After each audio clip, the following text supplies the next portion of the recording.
যেরকম আমার মার কাছে সারা পৃথিবী একদিকে, আমার মা একদিকে। আল্লাহ রাসূলের পরে কাউকে যদি আমি চিন্তা করি তাহলে আমার মা। প্রতিটা মাই তো মা, মায়ের তুলনা কখনোই হয় না। মা একদিকে, সারা পৃথিবী আরেকদিকে। তো মা তো মাই, মায়ের তুলনা কখনোই হবে না। সন্তানের কাছে তার মা অনেক প্রিয়, তার মা অনেক বড়। যেরকম আমার মার কাছে সারা পৃথিবী একদিকে, আমার মা একদিকে।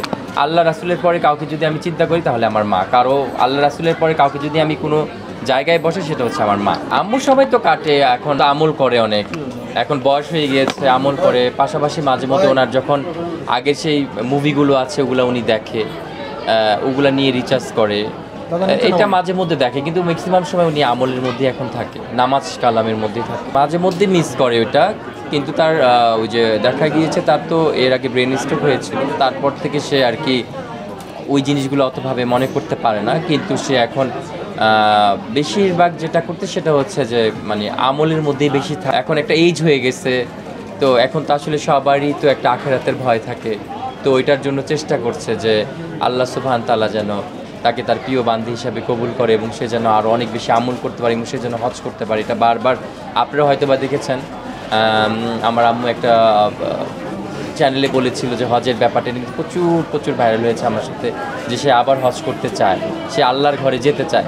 তো ইনশাআল্লাহ আপনারা দোয়া করবেন যেন আল্লাহ কবুল করে, উনি যেন আবার আল্লাহর ঘরে যেয়ে হজ করতে পারেন। আসলে ওনাকে আমরা একা ফিল করতে দেই না। উনি আমরা যতটুকু পারি সন্তানটা ওনাকে আমরা হাসি খুশি রাখার চেষ্টা করি। আর উনি ওনার যে পুরনো দিনে যে মুভিগুলো করেছে, আপনার হচ্ছে রহমান আঙ্কেলের সাথে, রাজ্জাক আঙ্কেলের সাথে, হ্যাঁ, আরও যারা ছিলেন, সাকিব খান বলেন, তারপর হচ্ছে মান্না ভাইয়ের সাথে অনেক মুভি করা হয়েছে, সাকিব খানের সাথে অনেক করা হয়েছে। তো এই জিনিসগুলো না উনি দেখে, আমরা ছেড়ে দেই। তো এই জিনিসগুলো যখন উনি দেখে, ওনার মধ্যে আবার জিনিসটা রিভার্স হয় যে ও আচ্ছা, আমি একসময় এরকম মায়ের অভিনয় করেছি। আপনারা হয়তো বা সবাই কম বেশি দেখেছেন, উনি কিন্তু মায়ের চরিত্রতে বেশি করেছেন ম্যাক্সিমাম মুভিগুলোতে, এবং খুব মার্জিত, খুব সুশ্রীভাবে কিন্তু উনি কাজ করেছেন এই বাংলাদেশের মাটিতে, আপনারা সবাই জানেন।